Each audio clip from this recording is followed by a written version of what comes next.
Nesse vídeo eu separei os principais termos de renda fixa que todos os investidores têm que saber na ponta do lápis para quando eles acessarem a plataforma de investimento não ficarem boiando com a sopinha de letras que aparece ali na tela. Fica comigo até o final desse vídeo para você ver cada um deles. Eu separei esse vídeo em 3 blocos. O primeiro deles, para vocês se situarem, é a parte de índices e taxas de juros. Os índices e taxas de juros no Brasil podem ter alguns nomes mais fáceis, alguns mais complicados. O primeiro você já deve ter ouvido falar, Selic. A taxa Selic é uma taxa de juro que ela é decidida pelo Comitê de Política Monetária Brasileiro, que é o Copom, que é um órgão dentro do Banco Central que determina qual que é o nível de juros básicos no Brasil, ou seja, o menor nível que a gente deveria ter como comparação para a economia. Como que a gente simplifica isso? Vocês vão pegar um empréstimo bancário, o banco ele vai exigir uma taxa maior do que a Selic, porque do caso contrário, o banco ele vai investir em títulos do governo que pagam exatamente essa taxa Selic. Para o banco correr o risco de emprestar para você o valor que você está pedindo para o empréstimo, ele pede um juro maior. Então a taxa Selic ela é a balizadora, ela é como se fosse o nível mínimo que o mercado e todos os investidores pedem de juros. Então quando a Selic sobe, o nível de juros no Brasil de outros tipos de empréstimos sobe também. E quando a Selic cai, isso impacta também o mercado, pensando que o nível de juros para outras operações de crédito, elas também são impactadas. E aí muita gente não sabe, mas a Selic significa Sistema Especial de Liquidação e Custódia, que era o sistema antigamente utilizado para você registrar as operações de compra e venda de títulos públicos. E aí os investidores falavam, você já registrou meu título lá na Selic, já registrou o título Selic? E aí o mercado acabou apropriando esse nome e o Tesouro acabou abraçando também esse nome, e aí hoje a gente tem o Tesouro Selic e a gente tem a taxa Selic também. O Tesouro Selic é um tipo de investimento, mas o que a gente está falando nesse ponto aqui é sobre a taxa de juro que serve como balizador no Brasil. Passando para o CDI, nada mais é do que uma taxa de juro que é praticada entre as instituições bancárias. Então é um empréstimo que eles fazem entre si, e aí na prática é uma taxa de juros que ela fica bem próxima da taxa Selic. Então se a taxa Selic definida pelo Copom está em 15%, por exemplo, o CDI ele tende a ficar 0,10% abaixo da Selic. Então ele fica 14,9%. E o que acontece? Qual a diferença entre eles? Por conta de estruturação de produtos e legislação, os títulos públicos pós-fixados, que são esses que dependem de uma taxa de juros, eles precisam ser indexados à taxa Selic. Já os títulos privados, ou seja, os títulos que não são emitidos pelo governo, que são emitidos por bancos, se eles forem pós-fixados, eles têm que ser indexados à taxa CDI e não à taxa Selic. Então vocês não vão ver um CDB indexado à Selic e nem um Tesouro Direto indexado ao CDI. Aqui também, para finalizar, a gente vai falar sobre o IPCA, que muita gente conhece como o Índice de Preços ao Consumidor Amplo, que nada mais é do que o nosso índice de inflação brasileiro calculado pelo IBGE. Ele mostra, na média de uma cesta ali de produtos pesquisados pelo IBGE, qual que foi o nível de aumento de preços. Então, é comum a gente ver, o IPCA subiu ali 5% ao ano. A inflação no Brasil está caindo, está desacelerando, está indo para 4%, ou ela está subindo mais do que o mercado esperava, está indo para 10%. Toda vez que vocês virem IPCA, lembre que isso aqui significa inflação. E no mundo da renda fixa, a gente tem também as taxas pré-fixadas, que significam que elas não dependem do nível de juros do Brasil, nem do nível de juros do CDI e nem da variação do IPCA. Então, se vocês vão investir em renda fixa, vocês podem ver um produto que paga ali puramente, por exemplo, 15% ao ano. Esse é um título pré-fixado e você já sabe a taxa que você vai ter no momento da aplicação, claro, acumulado até a data do vencimento. Então, esses são os índices, taxas de juros e índice de preço ao consumidor que acabam impactando os investimentos em renda fixa que são indexados à inflação, pré-fixado também, mas não são todos. Para quem está começando agora, esses são os principais para a gente ter em mente, pensando em rentabilidade, porque eles que vão afetar o que você vai ter de dinheiro no bolso no final. Vamos para o bloco 2, onde a gente fala dos tipos de produtos. Então, os tipos de produtos na renda fixa. A gente tem desde os mais arriscados, descendo até os que são mais seguros. Então, começando pelos mais seguros, são os títulos de dívida pública. Tesouro Direto, quem é o garantidor? É o próprio Tesouro, ou então o governo. E aí, no limite, ele te considera que ele não tem um risco de crédito, porque se o governo quebrar, novamente, numa situação extrema, ele pode imprimir dinheiro e pagar para os investidores. O Tesouro Direto, quando a gente olha esses títulos que são indexados a uma taxa de juros, ele sempre vai ser indexado a Selic. No Tesouro pós-fixado, existe o Tesouro IPCA+,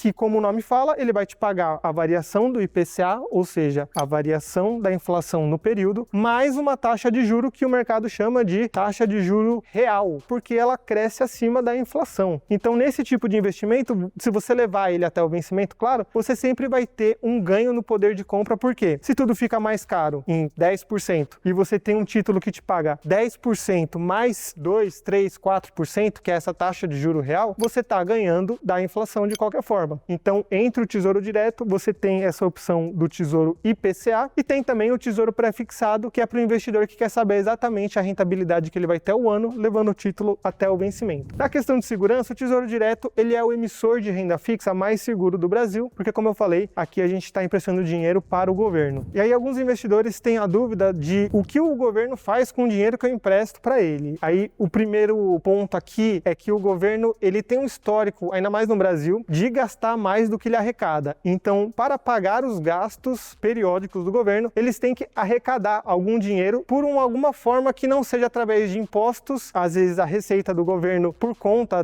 do giro econômico, eles precisam ainda tapar o buraco dos gastos mensais aqui. Nesse caso, o Tesouro Direto funciona como uma fonte de captação do governo para ele conseguir superar esse déficit primário, que é quando o governo gasta mais do que ele arrecada, mas para o mercado financeiro também é interessante o Tesouro Direto, ou seja, o governo emitir esses títulos, porque funciona como um sinalizador ali de qual que é a taxa mínima que o governo está emprestando dinheiro para funcionar como base ali para empréstimos de curto prazo, médio prazo e longo prazo também para as instituições financeiras, para o seu cartão de crédito, para o banco, para a construtora onde você financia o seu apartamento. Então tudo está interligado a títulos públicos e aí para os investidores pessoa física a gente está falando de Tesouro Direto e você tem esses três tipos de indexação. Pode ser a Selic, o IPCA mais uma taxa de juros ou o pré-fixado. Então a gente passando aqui do emissor com menos risco, a gente vai para os emissores bancários, que são instituições financeiras. E aí a gente entra naquelas sopas, normalmente são 3 letras, 2, 3, que a gente vê bastante por aí o pessoal falar. Então, por exemplo, o famoso CDB, que nada mais é do que um certificado de depósito bancário. É um nome chique para a gente emprestar dinheiro para o banco, ao invés do banco emprestar para a gente. E normalmente os CDBs, eles têm vários tipos de prazo, então você encontra CDBs para 6 meses de vencimento, 1 ano de vencimento, 10 anos, depende do que você está vendo na prateleira da sua corretora. Eles podem ser indexados por serem títulos privados, eles têm que ser indexados ao CDI. E aí pode ser um percentual do CDI. Se é um banco muito arriscado, os investidores vão exigir, na verdade, um percentual do CDI maior para compensar esse risco maior. O CDB pode ser indexado ao IPCA também, mais uma taxa de juro real, ou ele pode ser pré-fixado também. Lembrando que, porque é importante a gente ter uma estrutura do Tesouro Direto captando, porque a gente sabe, por exemplo, se o Tesouro Direto está cobrando 15% em um investimento que o investidor está vendo na prateleira, um CDB, como o risco é maior, ele deveria pagar mais do que 15%. Então, essa é a importância do Tesouro Direto em relação a sempre emitir novas dívidas, porque a gente tem um parâmetro ali para saber quais taxas estão valendo a pena ou não. Então, o CDB, ele é um título emitido por instituições financeiras, ele tem a cobertura do FGC, que é o Fundo Garantidor de Crédito, que é outro nome também que a gente tem visto bastante no mercado e que eu vou deixar aqui no canto registrado, tá? Essa terceira parte é a parte dos outros termos que a gente vai preenchendo conforme a gente vai falando, mas acho que aqui no CDB, além dele ter essa cobertura do FGC, que ela funciona da seguinte forma: o banco que você aplicou o CDB ali, então, sei lá, é o banco X, você aplicou no CDB do banco X, depois de um tempo, instituição financeira teve uma intervenção pelo Banco Central, por algum motivo que a gente já consegue pensar qual que é, o FGC entra em ação. Ele fala, olha, todo mundo que tem CDB dessa instituição aqui, a gente vai ressarcir, então a gente faz esse pagamento para os investidores e aí a gente reduz um risco no sistema financeiro, porque uma instituição que quebra pode levar 2 instituições que quebram, que podem levar 4, e com isso muitos investidores e o próprio sistema acaba sendo abalado. Então o FGC, ele é uma entidade formada pelos próprios bancos para funcionar como um colchão. Então, se tem uma instituição que cai dura no chão, o colchão ele vai amaciar a queda. Ele não vai mitigar todo o risco de mercado. Então, existe ainda um risco, por exemplo, de uma instituição muito gigante, o FGC não conseguir fazer a cobertura desse banco que está falindo de uma vez. Ou se, por exemplo, 50 bancos entram em falência em uma vez só, o FGC vai ter dificuldade também. Então, ele é para ter uma atuação mais pontual. Essa instituição aqui, aquela instituição ali. E o FGC, ele se mantém através de contribuições justamente no momento da captação do CDB. Então, traduzindo, o Banco X está emitindo um CDB hoje, se o Banco X recebe R$1 milhão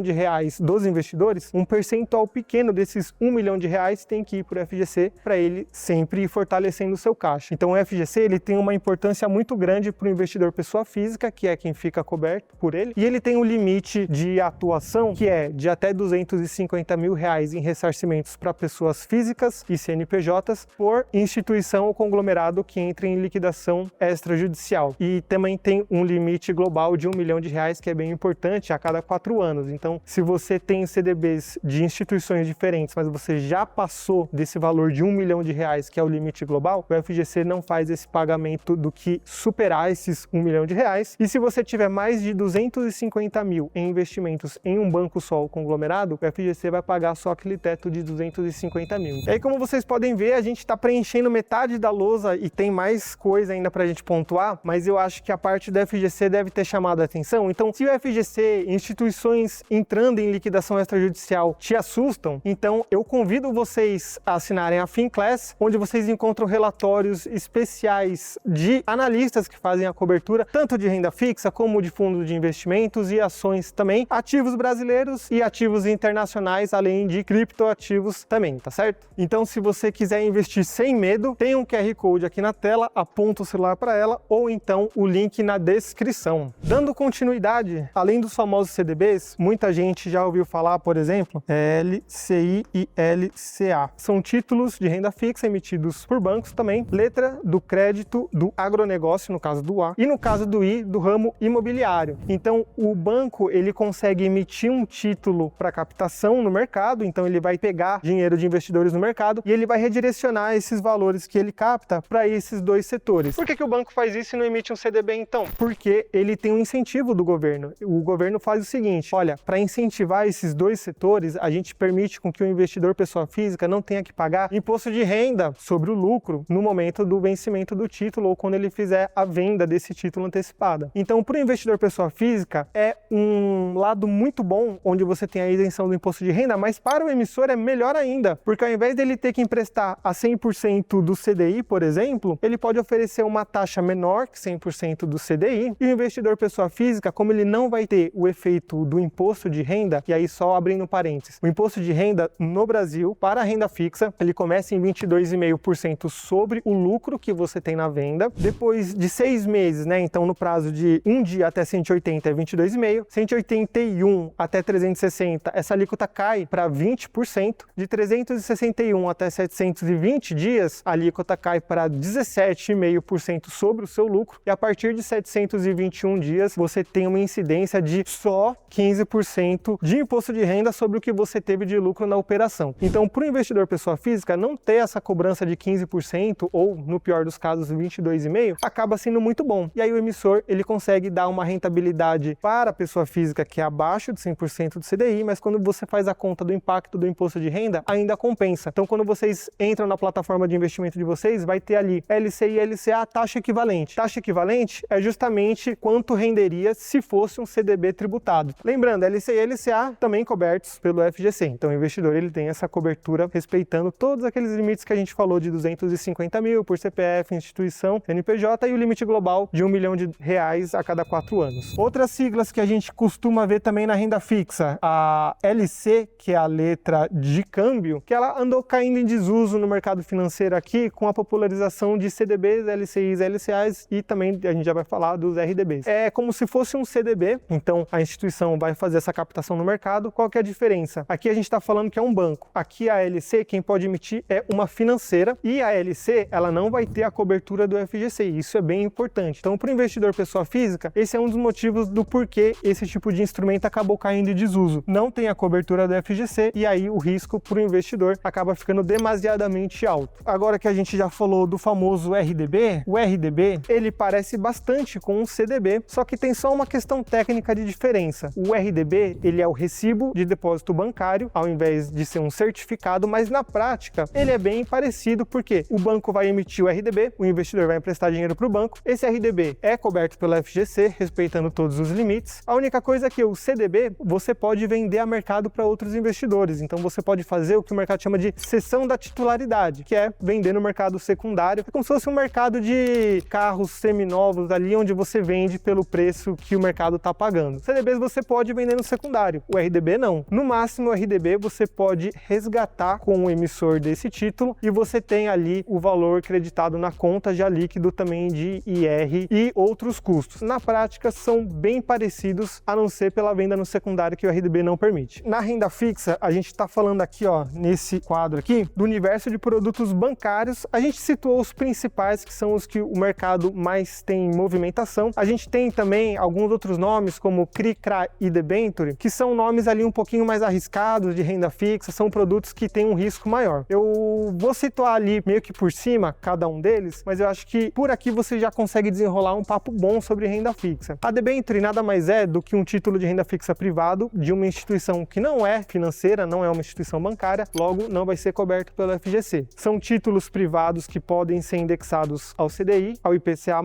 com uma taxa de juro real, ou pré-fixados, e você tem normalmente um risco bem maior do que os produtos bancários por conta de você estar investindo em uma empresa que você acaba não tendo, além da segurança da FGC, você não tem a garantia de que a empresa vai efetivamente te pagar no vencimento, porque você incorre de um risco de crédito muito maior. Então, para o investidor pessoa física, para você investir num título desse, você tem que ser um investidor com um perfil mais arrojado. O CRI e o CRA, passando para os próximos, são certificados de recebíveis do agronegócio e certificados de recebíveis do ramo imobiliário. Eles também são produtos de renda fixa de crédito privado que são considerados mais arriscados, porque eles são produtos de empresas, não instituições financeiras, não instituições bancárias, e você, quando faz a aplicação desses recebíveis, você está adiantando um valor que o emissor tem a receber. Vou dar um exemplo aqui. Tem um produtor rural ali que ele tem para receber 10 milhões de reais em produtos que ele planeja vender da fazendinha dele. Ele pode ir para uma instituição que faz essa emissão dos recebíveis, né, do agronegócio, ele fala, ó, eu tenho 10 milhões para receber, mas eu queria antecipar esse valor. A instituição vai lá, ela vai fazer o levantamento de que realmente tem um lastro, né, existe essa possibilidade desse produto ser vendido a 10 milhões, e ele fala, ó, para você eu vou fazer uma antecipação de 9 milhões para você levar hoje para casa 9 milhões. O produtor, ele fala, poxa, beleza, já garanto 9 milhões, e a empresa, a instituição que faz essa emissão desse CRA, que é o certificado do agronegócio, ela acaba passando para os investidores a mercado falando, olha galera, eu tenho esses títulos, esses recebíveis do agronegócio, eu já fiz a antecipação para o fornecedor, e aí conforme ele for recebendo, ele vai passar o direito de receber esses 10 milhões para mim, e eu repasso para os investidores que vão participar dessa emissão do CRA. Por um lado é muito bom, porque você acaba diversificando sua carteira de renda fixa, mas você tem o risco de crédito, de o produtor às vezes não conseguir vender os 10 milhões, ou então o produtor pode entrar em processo de falência, de liquidação, então é um risco substancial muito maior para o investidor pessoa física, tá certo? Mesma coisa vale para o CRI, que é o certificado de recebível no ramo imobiliário, onde você investe em recebíveis, ou seja, valores que vão ser pagos do ramo imobiliário. Pode ser a construção de um prédio, pode ser pagamento de algum aluguel, isso aí vai depender de cada projeto. Então, esses três tipos, debênture, CRI e CRA, são títulos mais arriscados de crédito privado, que eu vou colocar aqui no fundo só para a gente ter o registro CRI, CRA. E aí um ponto importante, CRI e CRA para investidores pessoa física, vocês têm a isenção de imposto de renda sobre o lucro, e as debêntures, se elas forem debêntures incentivadas, o investidor pessoa física também tem essa isenção, mas pode ser que se a debênture em si não seja incentivada, o investidor pessoa física não tenha a isenção do IR, então ele tem que colocar isso na conta também. E aqui, como vocês devem ter percebido, tem um espacinho pequeno, mas é um espaço que a gente separou com muito carinho para colocar alguns pontos que o investidor tem que prestar atenção, termos como liquidez. E quando a gente fala de liquidez aqui, a gente está falando de um termo que significa qual que é a facilidade do investidor de transformar o investimento dele em renda fixa em dinheiro. Liquidez em tesouro direto, garantido pelo Tesouro Direto, liquidez diária. Você tem Tesouro Selic, Tesouro IPCA+,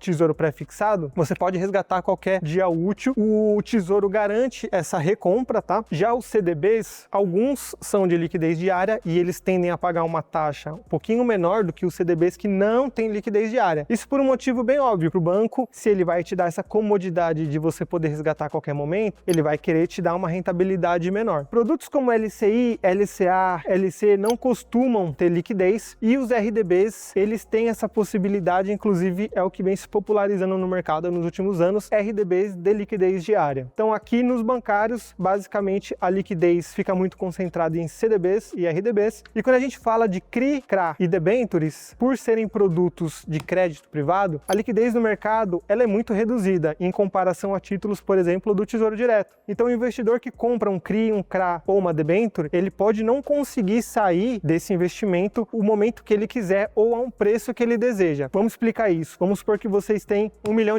investidos numa debênture X ali. Vocês querem sair dessa debênture, vocês vão na sua plataforma, não na sua corretora, e vocês fazem a cotação para vender no mercado secundário essa debênture. A plataforma que vai fazer essa intermediação, ela vai ver qual que é o preço que está sendo negociado no mercado, sua debênture, e normalmente esse preço costuma ser diferente do que você está vendo ali quando você abre a sua conta e acompanha a custódia. Então, nesse caso, se vocês têm, sei lá, e aí pode chutar qualquer valor, 10 milhões, vocês tentam vender, o que acontece? Você recebe uma oferta de 8 milhões, por exemplo. O que acontece? No melhor dos casos, você deveria poder levar até o vencimento para receber o que você acordou de rentabilidade no prazo que você acordou, mas existe todo esse mercado secundário, que inclusive é um outro termo que vocês podem ouvir bastante, mercado secundário, que é esse mercado como se fosse uma loja ali de carros seminovos. Então você vê ali quem está querendo vender, quem está querendo comprar, às vezes o carro se valoriza demais ou ele está muito desvalorizado, vocês negociam o preço. É uma maneira que os investidores têm para conseguirem vender títulos ou comprarem títulos a uma taxa melhor. E aí no mercado secundário, um assunto que vocês vão ouvir bastante é sobre marcação ao mercado. Eu coloquei MAM aqui, mas é a abreviação de marcação ao mercado, tá? Conceitualmente falando, é o preço que o seu carro está valendo hoje se você tentar vender ele. Ele pode estar valendo mais do que você vê ali na tabela FIP, ele pode estar valendo menos do que você vê na tabela FIP. E aí cabe ao investidor ver se na marcação a mercado, o título que ele está tentando vender faz sentido. Se ele achar que não, leva até o vencimento. Se ele achar que está fazendo sentido, poxa, eu estou vendo que na minha corretora aqui está marcando R$ 1.200 esse título que eu tenho, mas no mercado secundário estão me oferecendo 1.500. Poxa, me parece que você está fazendo um bom negócio, então aqui vale a pena. Então marcação ao mercado mostra muito quanto que o mercado está pagando pelo seu investimento. E outra coisa que está relacionada à liquidez, mercado secundário e marcação ao mercado é o spread. Ele nada mais é do que a diferença entre duas taxas. Então isso pode significar muitas coisas. Spread, quando a gente fala aqui em títulos do Tesouro Direto em relação a CDBs, a gente fala que é o spread de crédito, por exemplo. O que é o spread de crédito? Se o título do Tesouro Prefixado está pagando 15%,